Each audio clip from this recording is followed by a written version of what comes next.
Sir, pwede pong humingi tulong, sir? May tubig ka ba dyan, sir? Nahilo ko. Tubig? Opo, meron ka ba dyan? Parang nai-heat stroke ako, sir eh. Pa?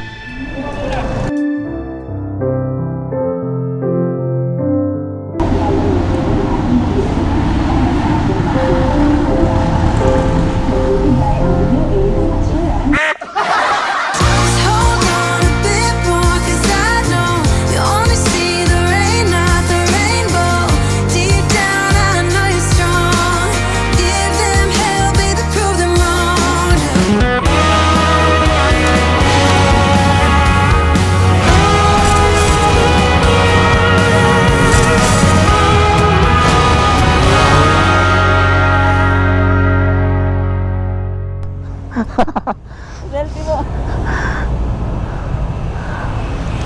Ano to? Kala ko kung ano eh. Nakita kita. Ha? Oh, ayos ka lang ba? Selfie mo. Picture. Ano tong dala-dala mo, bro? Ano po? Pang styling po. Styro na hinuhugisan. Ha? Oo. Okay lang yan, bro. Oo, nanginginig ka talaga. Ikaw talaga, relax ka lang. Uy! Ayos ka lang? Ano mo tayo?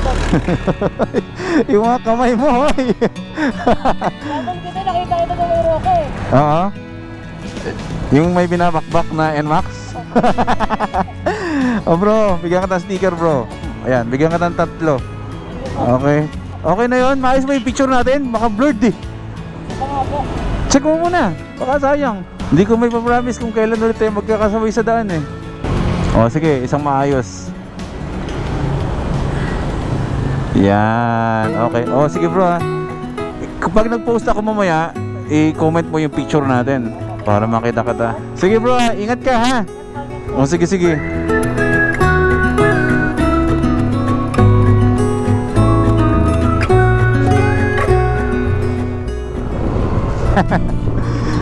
Ay nako, isang normal na pangyayari palagi sa akin sa daan. Yung hinahabol ako, tapos busina ng busina. Ninenervyos ako sa inyo.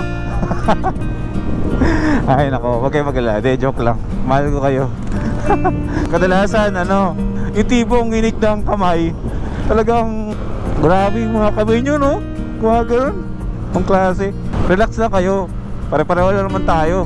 Ang pinagkaiba ko lang, nag-upload lang ako ng video sa YouTube at saka sa Facebook. Yun, kapag nag-upload ko sa YouTube at sa Facebook, pareho na tayo. Ganun na. Apir-apir lang tayo kapag nagkita tayo sa daan ha. Picture-picture, saka konting kwentuhan. Ayos na yun.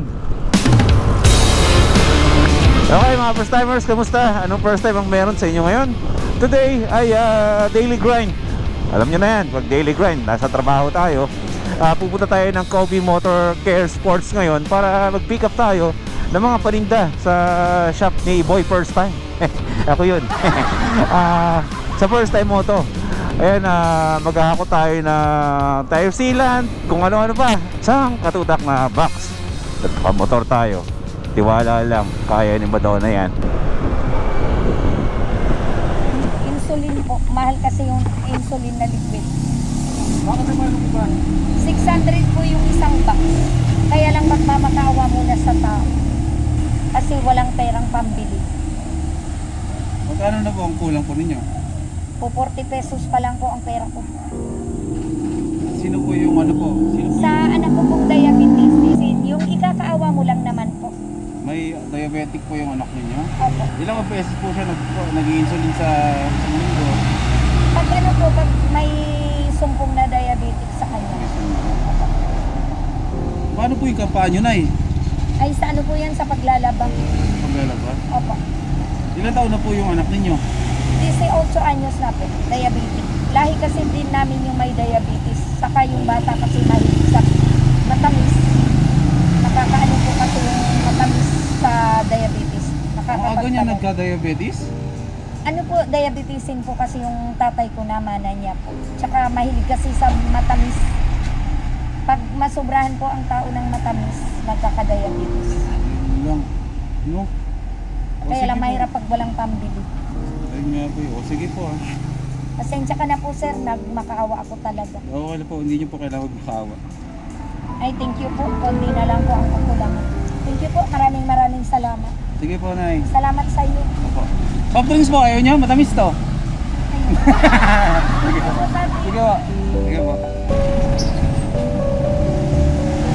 Sa totoo lang, hindi ako agad-agad na nagbibigay sa mga humihingi sa kalye. Ang ginagawa ko, kinakausap ko muna. And then, kapag medyo ramdam ko naman na totoo, hindi naman ako nagdadalawang isip na bigyan. Pero kung hindi man totoo at nakuha man niya ako sa, kunwari, sa eksena lang o sa drama lang, hindi ko na problema yan. Problema niya na yun. Basta ang akin, nakatulong ako, at kung dumating man sa point na hindi pala totoo, yung Diyos na lang bahala sa kanya. Basta ang importante, ginawa ko yung part ko na tulungan yung isang taong humingi ng tulong sa akin. Ay, grabe, napakainit ng ano talaga, panahon. Tara, tuloy na tayo. Ay, yung helmet ko hindi ko pa nalock. Nakausap ko si nanay doon sa tindahan. Ang sabi niya, kilala doon nila yung matanda na kanina humingi ng tulong. Yun pala, pati yung nanay kanina yung humingi ng tulong sa atin, diabetic din daw. So kaya kanina napansin ko na sabi ko bakit sugat-sugat yung mga paa niya. Sinabi lang niya kanina na sa paglalaba, alam ko naman yung sugat kung naglalaba, di ba? Yung paa niya kasi kanina sugat-sugat. So parang yung pamilya yata is nasa lahi yata ng ano talaga, merong diabetes. So nakakaano lang, no? Siyempre ganoon talaga ang mga nanay, ang mga magulang, mas uunahin yung anak kaysa sa sarili nila.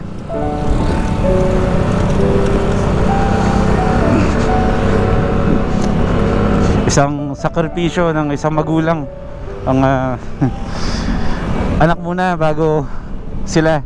Kahit buhay ang usapan, basta usapang magulang sa anak, talagang uunahin ng isang magulang ang anak niya bago ang sarili niya. Ay, buhay. Sir, sa Kubi lang po ako. Sige, salamat. Okay, dito na tayo.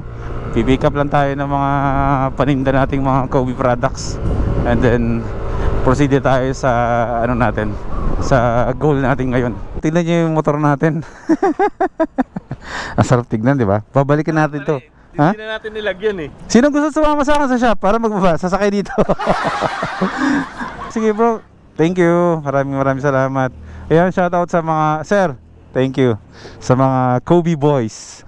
Hello ma'am, nakita ko yung ano mo, movie mo. Huwag ka sasakay sa maduming motor ha. O tara po. Kaninang wala akong helmet. Tsaka magpapapinto. 1, 2, 3. O sige, salamat. O di ba? Let's go! Delivery boy!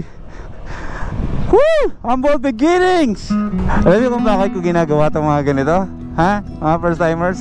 Kasi gusto ko pagkatapos ng ilang taon, kapag dumating na ako dun sa success ng buhay ko, meron akong babalikan na minsan may isang taon sa buhay ni Boy First Time na naghahakot ako ng box na madami na nakamotor lang ako. Sinasadya ko talagang gawin to. Actually pwede naman tayo manghiram ng sasakyan para dalhin to mga lalaking box, pero mas pinipili ko na gamitin itong motor, si Madonna, na panghakot para maranasan ko yung mga bagay na alam mo yun, kapag nasa baba ka pa, para pag nasa taas ka na meron kang dudungawin sa ilalim kung saan ka nagsimula, di ba?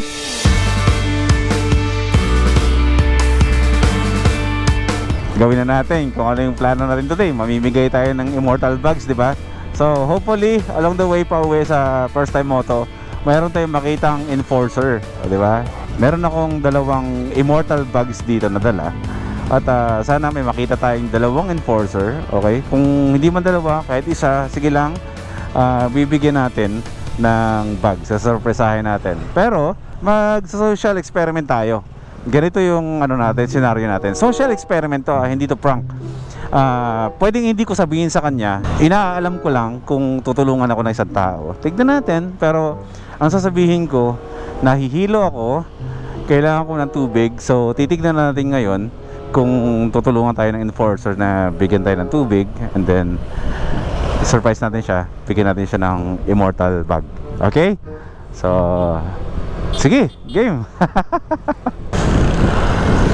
Doon tayo dito sa ilalim ng ano, ng tulay ng ano, Bukawi.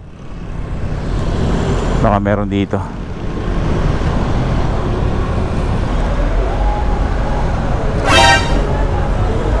Sir! Sir! Pwede pong humingi tulong, sir? May tubig ka ba dyan, sir? Nahilo ko. Opo, meron ka ba dyan? Oh, parang nai-heat stroke ako, sir eh. Ang layo kasi ng binahe ko. Patulong lang ako, sir. Grabe.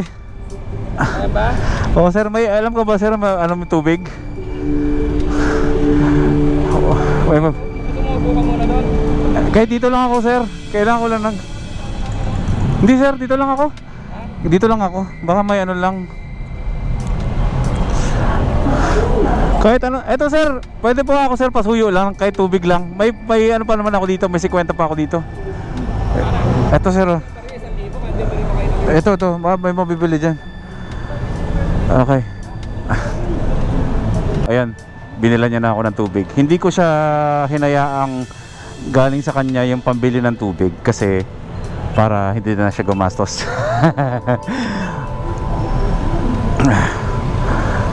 Trip lang ah. Bawal dito sir, bawal. Pa? Dito, sasandal lang ako dito sir. Upo na lang ako doon. Sandal na lang ako. Ako ba sa gamit mo? Oh sige. Ano ka ba? High blood ka ba?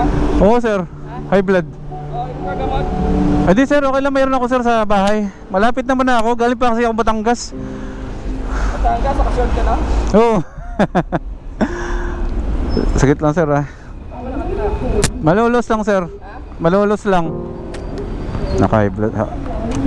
Batangas daw, naka-shorts. Na-booking pa. Pa? Hilo-hilo ka? Oo sir. Sabi ko, hilo-hilo ka? Ano, sakto lang na hilo. Ito mga sakit. High blood ka? High blood ako. Ito na lang, kaya mo, kasimla mo. Hindi nilalagay yan sa ano sir? Lalo ng tila. Ano yung tila? Isa lang naman eh. Ito na lang ako. May yan natin.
Kaya naman sir, tulungan mo na lang po ako sir. Medyo naimasmasan ako ah. Doon na tatawid na lang ba ako doon sir? O sige po. Okay. Grabe. Tinulungan niya tayo. Okay, bigyan na natin yung gift niya.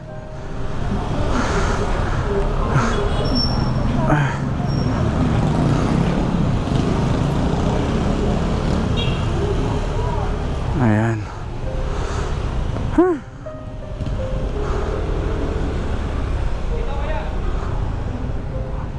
Dito sir. Parang kaya ko naman na sir. Oo. Teka lang sir, para kapalit lang sir nung pagtulong mo sa akin. Hindi sir. Kailangan mo sir tanggapin to. Leg bag o chest bag ang gusto mo? Bag dito o bag sa dibdib? Hindi sir. Yan sir oh. Hindi, seryoso. Okay lang, sa iba na lang. Hindi sir, wag kang magagalit, di ako nahihilo. Naghanap na talaga ako ng mabait na enforcer. Hindi, para sa'yo talaga yun sir, wag mo nahiya ka lang eh. Sige, ikaw nahiya, sige. Sige na. Regalo ko to sa'yo. Sige, thank you. Hold on a bit more, 'cause I know you only see the rain, not the rainbow. Deep down, I know you're strong. Ayun sir, meron kang bag na bigay ng Immortal Motobags. Isa-strap niyan sir, tapos dito rin sa binti mo. Okay sir ha. Maraming salamat. Hold on a bit more, 'cause I know Sir, maraming salamat sir ha. Tatanda kayong tumulong kung pa kailangan. down, I know you're strong. Give them hell, baby, prove them wrong. Just hold on a bit more, 'cause I know you only see the rain, not the rainbow. I know you'll get up again. Better stand up tall, I know you can be.